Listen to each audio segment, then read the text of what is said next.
जय सिया राम दोस्तों। जैसा कि अभी हम कुछ समय से रामायण का पाठ कर रहे हैं बालकांड में, जिसमें तुलसीदास जी कह रहे हैं कैसे भगवान ने हमारे जो पहले मनुष्य थे शत्रुपा और मनु, उनको कैसे उनकी तपस्या का फल दिया कि के पुत्र के रूप में भगवान इस धरती पर अवतार लेंगे।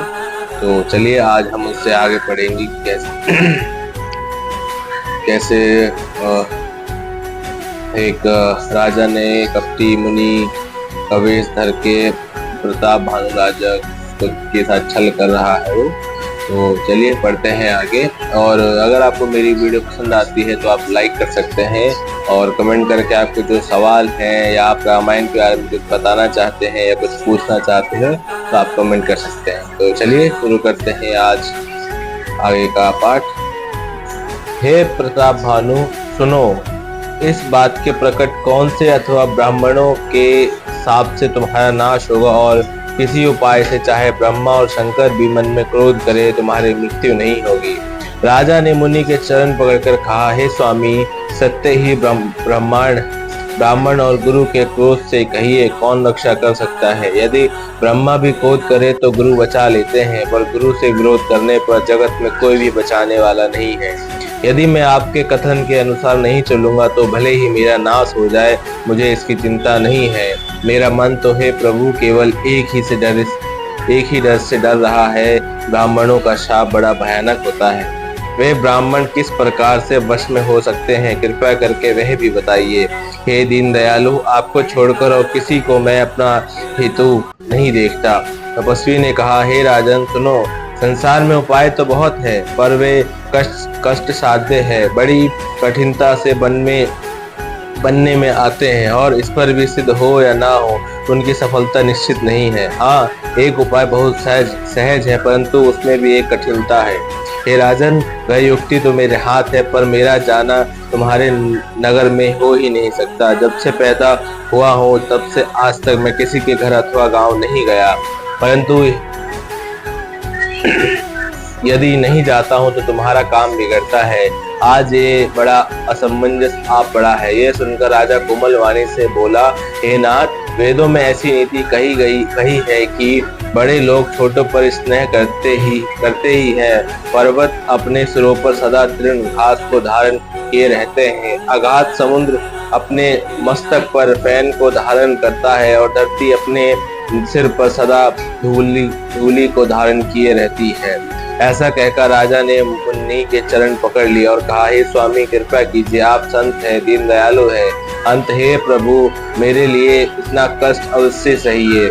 राजा को अपने अधीन जानकर कपट में प्रवीण तपस्वी बोला, हे राजन सुनो, मैं तुमसे सत्य कहता हूँ, जगत में मुझे कुछ भी दुर्लभ नहीं है। मैं तुम्हारा काम अवश्य करूँगा, क्योंकि तुम मन, वाणी और शरीर तीनों से मेरे भक्त हो। पर योग, युक्ति, तप और मंत्र का प्रभाव तभी फलीभूत होता है जब वे छिपाकर किए जाते हैं। हे नरपति, मैं यदि रसोई बनाऊं और तुम उसे परोसो और मुझे कोई जानने ना पावे, तो उस अन्न को जो खाएगा वो सो तुम्हारी आज्ञाकारी बन जाएगा। यही नहीं, उन भोजन करने वालों के घर भी जो भोजन करेगा, हे राजन सुनो, वह भी तुम्हारे अधीन हो जाएगा। हे राजन, जाकर यही उपाय करो और वर्ष भर भोजन कराने का संकल्प कर लेना। नित्य नए 1 लाख ब्राह्मणों को कुटुंब सहित निमंत्रित करना। मैं तुम्हारे संकल्प के काल अर्थात 1 वर्ष तक प्रतिदिन भोजन बना दिया करूंगा। हे राजन, इस प्रकार बहुत ही थोड़े परिश्रम से सब ब्राह्मण तुम्हारे वश में हो जाएंगे। ब्राह्मण हवन, यज्ञ और पूजा सेवा करेंगे तो उस प्रसंग संबंध से देवता भी सहज ही वश में हो जाएंगे। मैं एक और पहचान तुमको बताए देता हूँ कि मैं रूप में कभी नहीं आऊंगा। हे राजन, मैं अपनी माया से तुम्हारे पुरोहितों को हर लूंगा, तब के बल से उसे अपने समान बनाकर 1 वर्ष तक यहाँ रखूंगा। और हे राजन सुनो, मैं उसका रूप बनाकर सब प्रकार से तुम्हारा काम सिद्ध करूंगा। हे राजन, रात बहुत बीत गई, अब सो जाओ। आज से तीसरे दिन मुझसे तुम्हारी भेंट होगी, तब के बल से मैं घोड़े सहित तुमको सोते ही में घर पहुंचा दूंगा। मैं वही पुरोहित का वेश धरकर आऊंगा। जब एकांत में तुमको बुलाकर सब कथा सुनाऊंगा, तब तुम मुझे पहचान लेना। राजा ने आज्ञा मानकर शयन किया और वह कपट यानी आसन पर जा बैठा। राजा थका था, उसे खूब गहरी नींद आ गई, पर वह कपटी कैसे सोता, उसे तो बहुत चिंता हो रही थी। उसी समय वह काल केतु राक्षस आया, जिसने सूअर बनकर राजा को भटकाया था। वह तपस्वी राजा का बड़ा मित्र था और खूब छल प्रपंच जानता था। उसके 100 पुत्र और 10 भाई थे। वे बड़े ही दुष्ट, किसी से ना जीते जाने वाले और देवताओं के दुख देने वाले। ब्राह्मणों, संतों और देवताओं की दुखी देखकर राजा ने उन सबको पहले ही युद्ध में मार डाला था। उस दुष्ट ने पिछला वैर याद करके तपस्वी राजा से मिलकर सलाह विचारी, षड्यंत्र किया और जिस प्रकार शत्रु का नाश हो वही उपाय रचा। भाविवश राजा प्रताप भानु कुछ भी न समझ सका। तेजस्वी शत्रु अकेला भी हो तो भी उसे छोटा नहीं समझना चाहिए। जिसका सिरमार्थ बचा था, वह राहु आज तक सूर्य चंद्रमा को दुख देता है।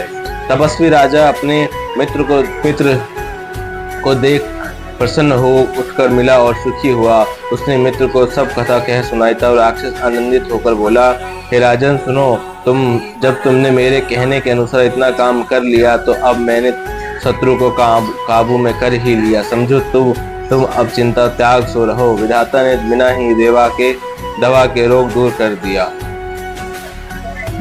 कुल सहित शत्रु का जड़ मूल से उखाड़ बहाकर आज से चौथे दिन मैं तुमसे आ मिलूंगा। इस प्रकार तपस्वी राजा को खूब दिलासा देकर वह महामारी और अत्यंत क्रोधी राक्षस चला। उसने प्रताप भानु राजा को घोड़े सहित क्षण भर में घर पहुंचा दिया। राजा को रानी के पास सुलाकर घोड़े को अच्छी तरह से गुड़साले में बांध दिया। फिर वह राजा के पुरोहितों को उठा ले गया और माया से उसकी बुद्धि में भ्रम डालकर उसे उसकी पहाड़ी की खो में ला रखा।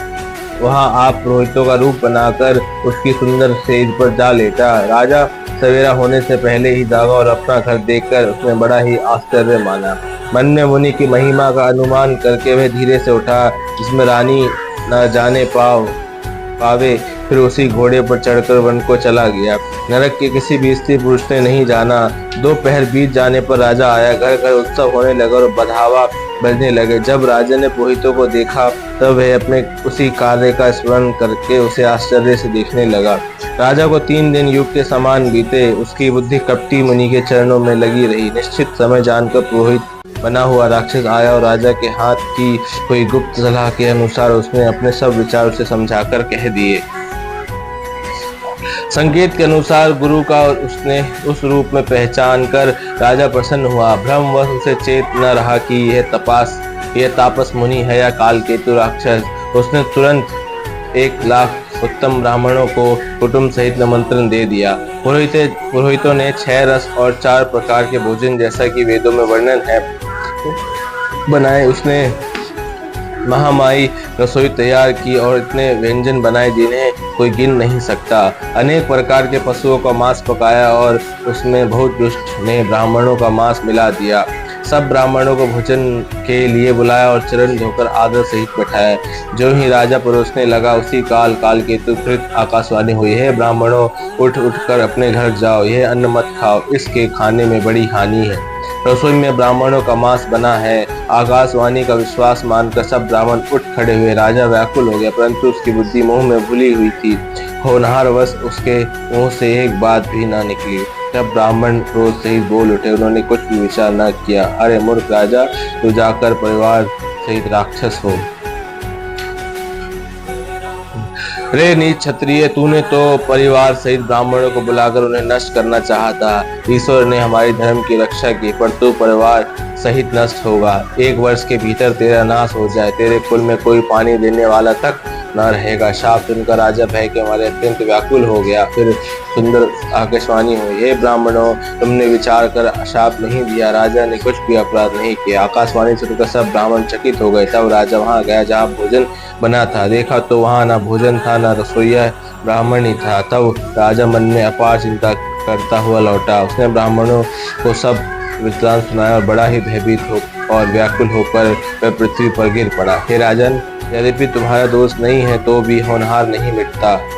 ब्राह्मणों का शाप बहुत ही भयानक होता है, ये किसी तरह भी टाली टल नहीं सकता। ऐसा कहकर सब ब्राह्मण चले गए। नगर वासियों ने जब यह समाचार पाया तो वे चिंता करने और विधाता को दोष देने लगे। जिस हंस बनाते बनाते कुआं कर दिया, ऐसे पुण्यात्मा राजा को देवता बनाना चाहिए था, तो राक्षस बना दिया। पुरोहितों के उसके घर जा पहुंचाकर असुर कालकेतु ने कपटी तपस्वी को खबर दी। उस दुष्ट ने जहां जहां पत्र भेजे, जिससे सब वैरी राजा सेना सजा सजा कर चढ़ दौड़े और उन्होंने डंका बजाकर नगर को घेर लिया। नित्य प्रति उनके अनेक प्रकार से लड़ाई होने लगी। प्रताप भानु के सब योद्धा सूरवीरों की करनी करके रणभूमि जूझ मरे। राजा बीभाई सहित खेत रहा। सत्यकेतु के कुल में कोई नहीं बचा। ब्राह्मणों का शाप झूठा कैसे हो सकता है। शत्रु को जीतकर नगर के फिर से बसाकर सब राजा विजय और यश पाकर अपने अपने नगर को चले गए। याज्ञवल्क्य जी कहते हैं, हे भारद्वाज सुनो, विधाता जब जिसके विपरीत होते हैं तब उसके लिए धूल सुमेरु पर्वत समान भारी और कुचल डालने वाली, पिता यम के समान काल रूप और रस्सी सांप के समान काट खाने वाली हो जाती है। हे मुनि सुनो, समय पाकर वही राजा परिवार सहित रावण नामक राक्षस हुआ। उसके 10 सिर और 20 भुजाएं थी और वह बड़ा ही प्रचंड सूरवीर था। अरिमर्दन नामक जो राजा का छोटा भाई था, वह बल का धाम कुंभकर्ण हुआ। उसका जो मंत्री था, जिसका नाम धर रुचि था, वह रावण का सौतेला छोटा भाई हुआ। उसका विभीषण नाम था, जिसका सारा जगत जानता है। वह विष्णु भक्त और ज्ञान विज्ञान का भंडार था, और जो उस राजा के पुत्र और सेवक थे, वे सभी बड़े भयानक राक्षस हुए। तो दोस्तों, देखा आपने कि कैसे कपटी जो राजा थे, उसकी बात सुनकर राजा को श्राप ब्राह्मणों के द्वारा मिला।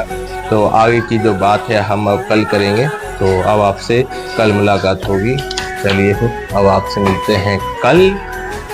जय सिया राम।